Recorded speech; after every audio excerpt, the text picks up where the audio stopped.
और लास्ट में जाके पता है क्या चलेगा? सिर्फ और सिर्फ पैसा।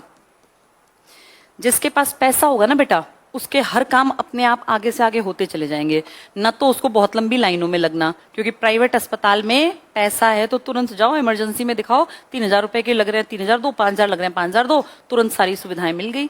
और नहीं तो फिर जाओ सरकारी में लगे रहो, तुम जितने बजे भी जाओगे तुम्हें अपने से आगे 50 लोग खड़े मिलेंगे।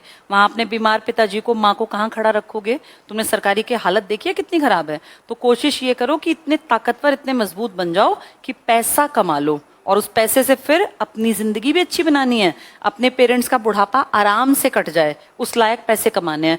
और आने वाली पीढ़ी को भी तो अच्छी शिक्षा देनी पड़ेगी। तुम जहां पढ़े हो चल गया काम, आने वाली पीढ़ी को सरकारी स्कूल तो बिल्कुल बंद बराबर हैं।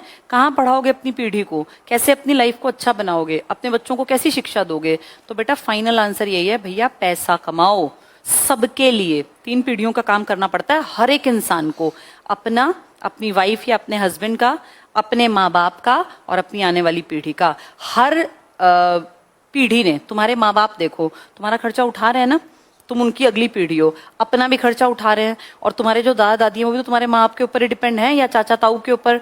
3 पीढ़ी का खर्चा उठाना पड़ता है एक पीढ़ी को।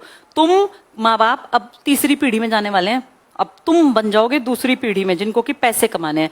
पहली जो पीढ़ी होती है ना बच्चे, वो तो करते हैं ऐश, अब तक तुम थे पहली पीढ़ी में, लेकिन अब धीरे धीरे तुम्हारी ऐश तुम्हें सेकंड पीढ़ी में लाएगी और माँ बाप तीसरी में चले जाएंगे। पहली और तीसरी नहीं कमाती, दूसरी पीढ़ी को कमाना पड़ता है। तुम दूसरी बनने वाले हो।